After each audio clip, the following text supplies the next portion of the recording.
Do you find yourself feeling stressed out when you're studying for an important exam or when you're practicing repeatedly in front of a mirror before a presentation?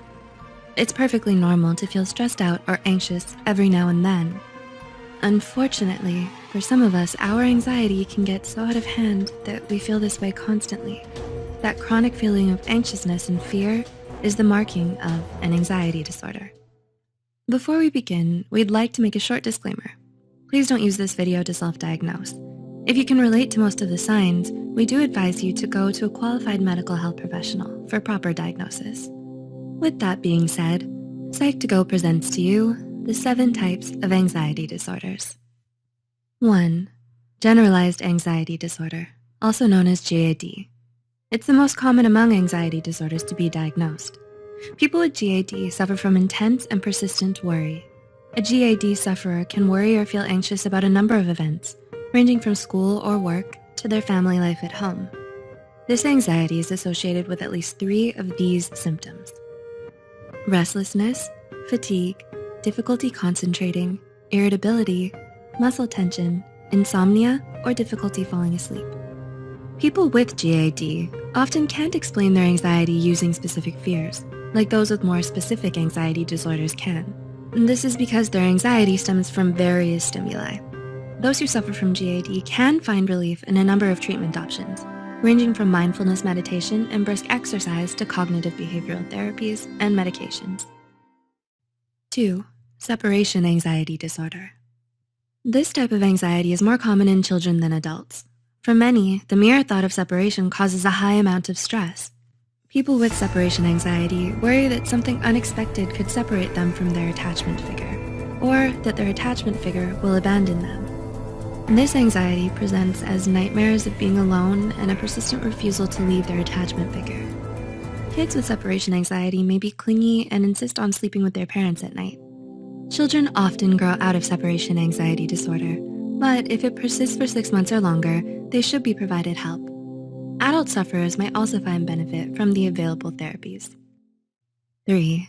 Social anxiety disorder, social phobia, and selective mutism. Social anxiety disorder, also known as SAD, refers to the fear of public situations and exposure to unfamiliar people. SAD sufferers tend to avoid situations in which they're in the spotlight because they're worried that they'll be embarrassed or judged by others. The thought or the anticipation alone of an upcoming social situation can cause major anxiety-related symptoms like panic attacks or severe stomach pain. People with SAD may show signs of stress in these forms: little to no eye contact, freezing in place, running off, or avoiding tasks like eating in public. Children and adults alike can suffer from SAD, but some children with social anxiety may also have a more intense inability to function in social situations. Selective mutism is a type of social anxiety in which a child is unable to speak in social situations, despite being able to speak normally otherwise. Oftentimes, this problem arises at school or in the presence of strangers. If a child with selective mutism is able to communicate at all, they might only be able to nod or whisper. 4. Panic disorder. It becomes a disorder when an individual experiences panic attacks multiple times in their lifetime.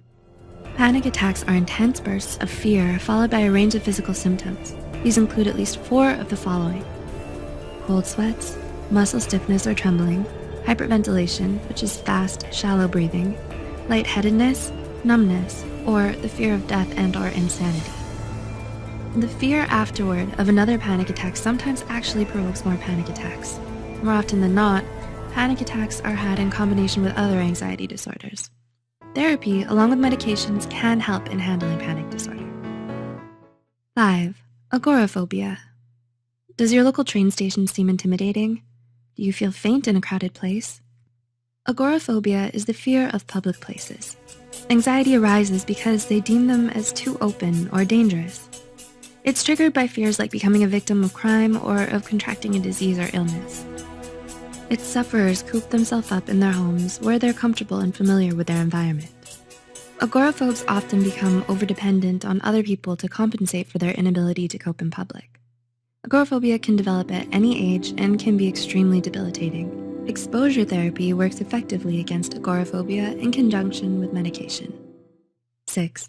Specific phobia. These are persistent and extreme fears about a specific object or situation and cause a ton of stress to the sufferer.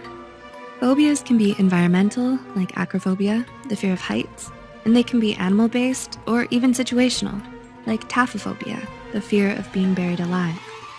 Such phobias often arise due to traumatic experiences that cause people to make negative associations with these objects or situations. Someone who was clawed in the face by a cat in their childhood might have an avid fear of cats in their adulthood. In cases where exposure therapy may not be safe or applicable, cognitive behavioral therapy can be effective in changing a person's negative association to their feared object or situation. 7. Obsessive compulsive disorder, OCD, and post-traumatic stress disorder, PTSD. Yes, OCD and PTSD were categorized by many psychiatrists as disorders to be grouped with the aforementioned anxiety disorders.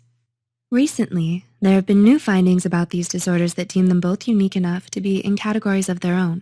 However, this is not to suggest that OCD and PTSD are any less important to deal with. The common thread that groups disorders like GAD, SAD, panic disorder, and phobias together is that sufferers of these anxiety disorders experience future-oriented fear.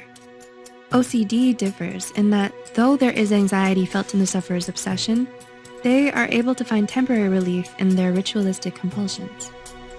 Unfortunately, for OCD sufferers, this means a life of cyclical ritualism that can affect daily living. Those who suffer from PTSD may suffer anxiety-like symptoms similar to GAD or even panic disorder. But PTSD is unique in that it's past-oriented. The sufferer suffers flashbacks that bring them back to the event of their traumatization. If you're diagnosed with anxiety disorder, it's okay. Millions of people around the world understand what it's like to suffer from an anxiety disorder, so you're not alone. Understand that every single one of these anxiety types is often treatable and manageable. Also, if you know someone who may benefit from online counseling, we've partnered up with BetterHelp, an affordable online counseling platform that you can utilize. They're constantly striving to improve their services and terms and conditions. The link will be in the description box. Did you find this video helpful? If so, remember to share this video with those you think might benefit from it. As always, thanks for watching.